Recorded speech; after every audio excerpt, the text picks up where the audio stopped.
పుట్టవెట్టుకుని ఉండేది. ఆ పట్టణమున బంగారు ముత్యములతో రమణీయముగా ఉండేది. ఆ పట్టణములో 6 మంది అనుబడి ఒక బ్రాహ్మణ స్త్రీ ఉండేది.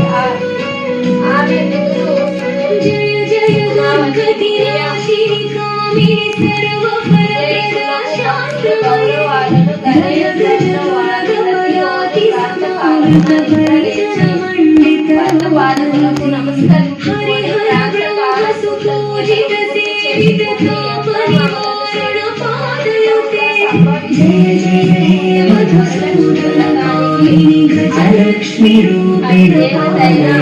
వరలక్ష్మి